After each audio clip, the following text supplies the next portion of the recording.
Hey viewers! Last time, Cassian's unmatched power left Bloodrain questioning the truth, and Naan bewildered about his identity. As we dive into this episode, the air is thick with suspense. Get ready for an enthralling journey, as we unravel the mysteries in this episode of our saga.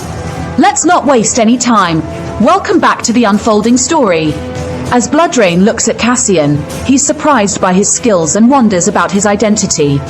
Suddenly, he remembers the mall incident and it dawns on him that Cassian is the villain who killed Blaster and is now targeting him. With this realization, Bloodrain grins and states that he will retreat for them, but promises to return and make them suffer. Hearing that, Cassian stands shocked while Bloodrain transforms into liquid blood and vanishes, all while ominously hinting at his next move, leaving Naan scared. To stop him, Cassian begins to run toward Bloodrain at great speed, but before he can reach him, Bloodrain disappears, leaving a pool of blood behind. Thinking that Bloodrain may have escaped outside, Cassian is about to leave the shop when Naan calls out to him, desperately requesting him to save her friend. Meanwhile, Kim Woo-chan receives Naan's signal and rushes to her location, concerned for her safety. Simultaneously, in the arcade, Cassian urgently calls for an ambulance and then turns to Naan, emphasizing the need to stop the bleeding and requesting a handkerchief. Complying, Naan quickly reaches for her bag and takes out a pair of stockings which he ties to Min-young's wound. Turning to Morose, he then asks him to use his powers and check whether her wound is fatal, and he complies, revealing that in her current condition, she is going to survive. Turning to Naan, Cassian then reassures her that she is going to be fine if the ambulance arrives in time, causing her to become relieved. Stating that it is all upon them now, Cassian then gets up and begins to walk away, asserting that his act of staying there will make other people scared due to his villain-like appearance. With that, he disappears from Naan's sight, employing his ability of Shadow Dash to quickly get away from the place. While going away from the shop, Cassian suddenly notices something and stops, turning to a drone that has been following him for some time, prompting his curiosity. Suddenly, a whistle catches his attention from behind. Turning around, he sees Crow standing on a nearby building's rooftop. Perceiving Cassian's puzzled expression, Crow asks if he doesn't remember her. Cassian denies it, asserting that he can't forget someone he has met just this afternoon. Meanwhile, Driver sits in his control room in the Ville Zone, observing their conversation on the screen through his drone. At the same time, Crow approaches Cassian, introducing herself and inquiring about Cassian's name. Cassian responds that he does not possess a name. Glancing towards the drone, he then asks Crow to elucidate its purpose. In response, Crow reveals that they are drones dispatched by Driver to various areas where the killings are anticipated to occur. This revelation leads Cassian to realize that he has managed to unveil the identity of the serial killer through these gadgets. Turning to Crow, he then inquires whether she is familiar with Bloodrain, and Crow agrees, referring to him as a gruesome villain who has committed countless murders throughout the country and is like a ghost whose whereabouts are never known to anyone. She then takes out a box, stating that it is sent to him by Driver, who will explain everything himself once he returns safe from his mission. With that, she tosses the box at Cassian while mentioning that it is just a part of the promised payment. Opening the box, Cassian is surprised to see 3 highest quality magic crystals in it, the payment he had not expected. The next morning, news about the notorious serial killer's attack spreads through the media. Reports mention that the attack was thwarted by the timely arrival of psychers. As Cassian gets ready for school, he emerges from his room to find his sister absorbed in watching the news. She comments on how relieving it is that there were no casualties. As he finds her occupied, he starts to head out for school. Just then, she spots him and warns him to be cautious, especially with the current situation in the district. On his journey to school, Cassian reflects that it's been a few days since he inhabited the body of the Korean boy. He ponders whether he can rely on Morose to fulfill his goal of becoming stronger and seeking revenge against Lampus. He remembers the deal he struck with the villains that day, recalling how he received 3 magic crystals as the first part of the payment for finding the true culprit, something which surprised him. While he was thinking that the payment was more than expected, Crow explained that the villain opposing him wasn't ordinary but Bloodrain, someone he couldn't defeat with his current level of power. She also informed him about the small GPS tracker hidden inside the crystal box, which Driver had prepared for him, urging him to use it whenever necessary.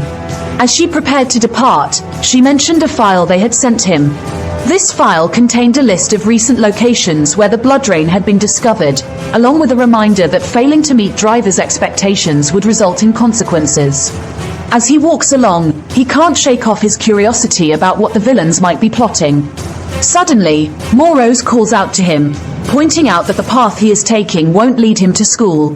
He explains that there is somewhere else he needs to go before heading to school. He mentions receiving data from Driver about the location of Saga Art School, which makes him suspicious, and the girls he rescued the day before also from that school. Therefore, he wants to visit the area to see if he can uncover any clues about Bloodrain's activities there. He also shares his concern, revealing that one of the girls he saved the previous day is the sister of Kim Woo-chan.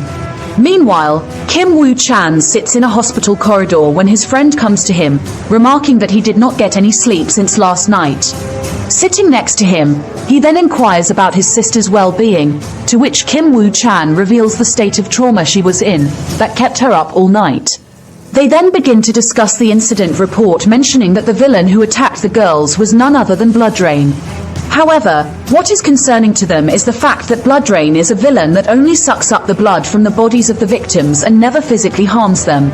Yet, in the recent murder cases in the district, the bodies of the victims got horribly mutilated.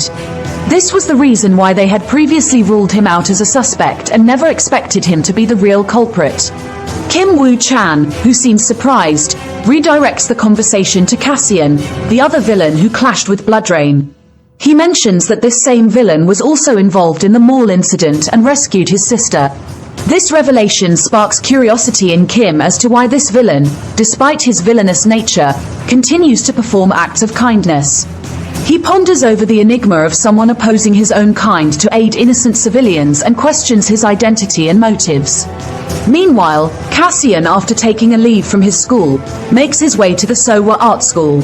Entering a convenience store, he grabs a cola from the shelf and goes to the counter where the shopkeeper is busy chatting with the customers, asking him to make the bill.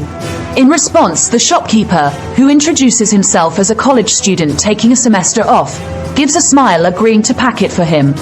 After preparing a bill, the person asks for payment, prompting Cassian to reach for his wallet. At that moment, he spots a novel titled The Priest of Corinth on the counter, which surprises him. Unaware of Cassian's reaction, the shopkeeper continues packing his items. Suddenly, another person enters the shop asking for paper that can be recycled. Instructing the person to wait, the shopkeeper retrieves unnecessary paper from his drawers and, while coming out from behind the counter, accidentally collides with Cassian. Making eye contact with Cassian for the first time, the shopkeeper then apologizes to him and walks to the person, handing him the paper while Cassian remains unfazed. After that experience, he steps out of the shop and stands alone, lost in thought when Morose calls out to him, saying there's something he wants to share. Cassian, already aware of what Morose is about to say, reveals that the shopkeeper they encountered earlier was actually a villain, surprising Morose with his knowledge.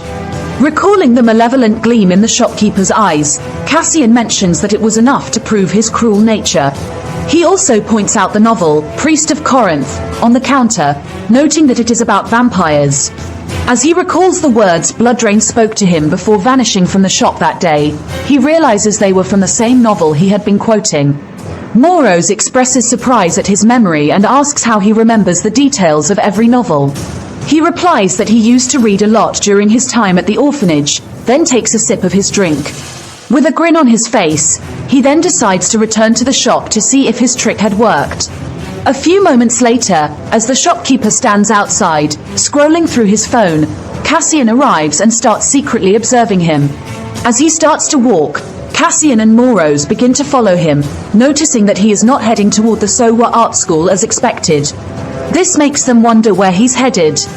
While following the shopkeeper along the road, Cassian suddenly spots a truck on the verge of running over someone. Without hesitation, he dashes toward the person and manages to rescue them.